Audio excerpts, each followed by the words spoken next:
Hello friends, greetings, namaste, good evening. Welcome to today's webinar. This webinar we are doing from our monastery in Khandala. This is the monks webinar which we do on every alternate Friday, entitled The Wisdom from the Autobiography of a Yogi.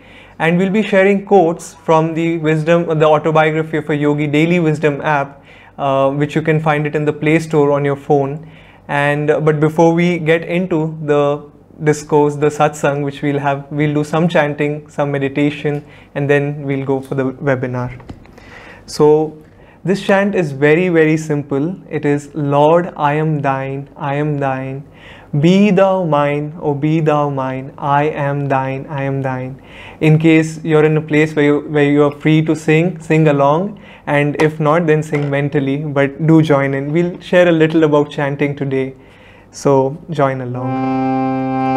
Lord, I am thine, I am thine, I am thine. Lord, I am thine, I am thine.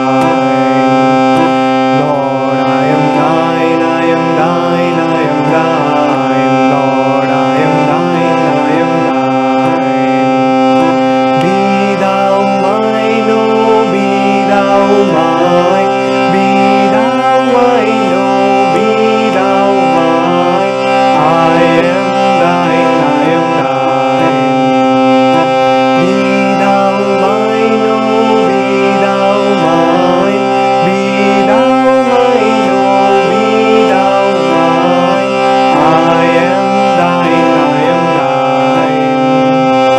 Lord, I am thine, I am thine, I am thine. Lord, I am thine, I am thine.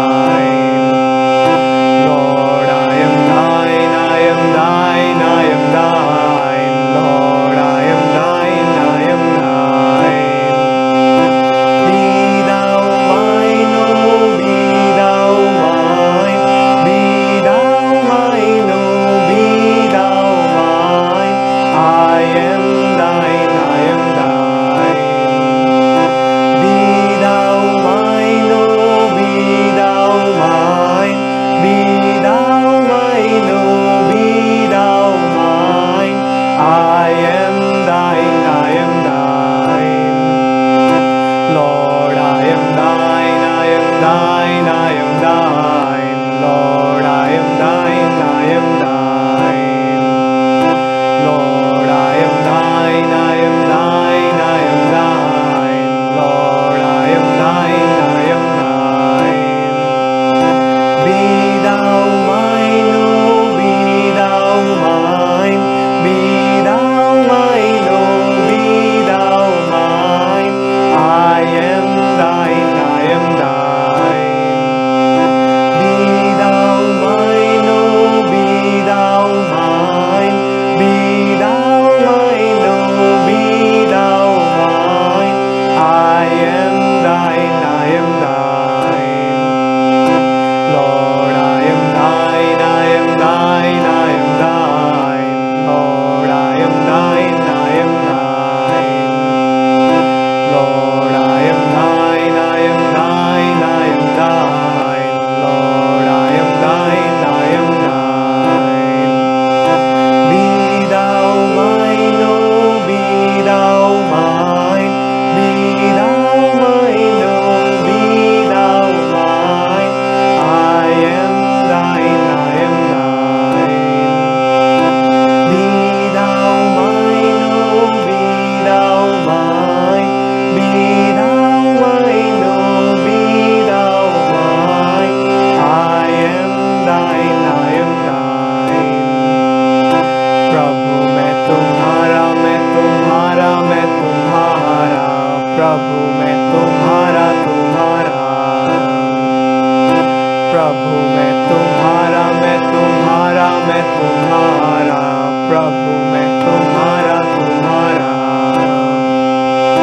हो जाओ मेरे, हो जाओ मेरे. हो जाओ मेरे, हो जाओ मेरे. प्रभु मैं तुम्हारा, तुम्हारा. हो जाओ मेरे, हो जाओ मेरे. हो जाओ मेरे, हो जाओ मेरे.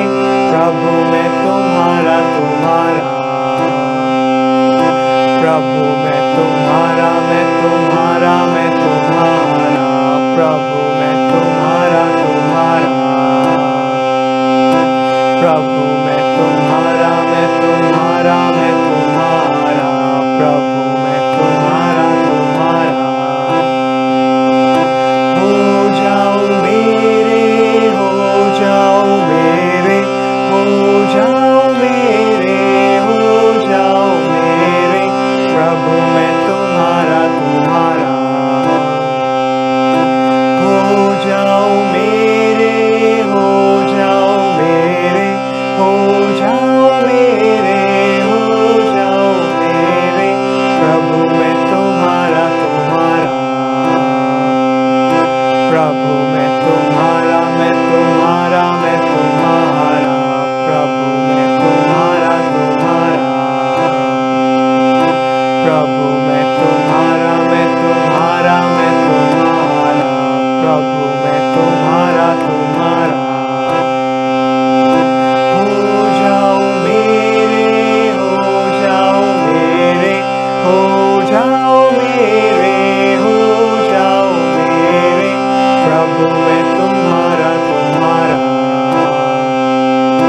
हो जाओ मेरे, हो जाओ मेरे, हो जाओ मेरे, हो जाओ मेरे, प्रभु मैं तुम्हारा, तुम्हारा। हो जाओ मेरे, हो जाओ मेरे, हो जाओ मेरे, हो जाओ मेरे, प्रभु मैं तुम्हारा, तुम्हारा। हो जाओ मेरे, हो जाओ मेरे, हो जाओ मेरे, हो जाओ मेरे, प्रभु मैं तुम्हारा, तुम्हारा, प्रभु मैं तुम्हारा, तुम्हारा, प्रभु मैं तुम्हारा, तुम्हारा।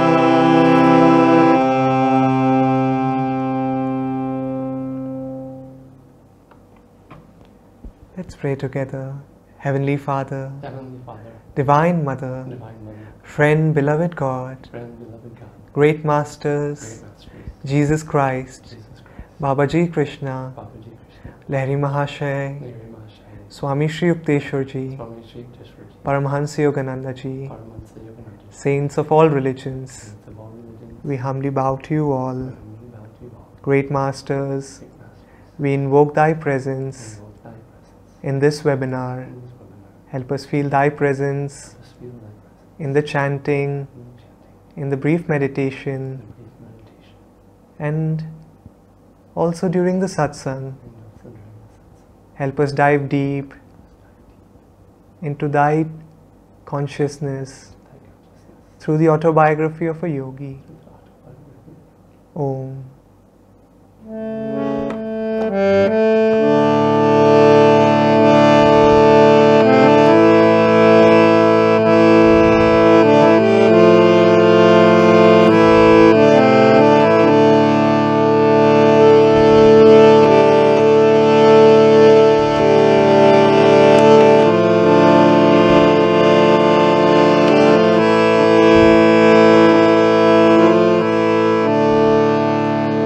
This chant is very simple. Hey Bhagavan, hey Bhagavan. Hey Bhagavan, hey Bhagavan, hey Bhagavan,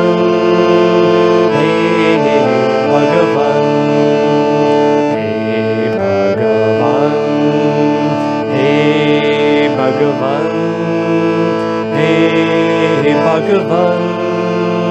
Hey Bhagavan, Hey Bhagavan, Hey Bhagavan, Hey Bhagavan, Hey Bhagavan, Hey Bhagavan, Hey Bhagavan, Hey Bhagavan, Hey Bhagavan. Hey Bhagavan, Hey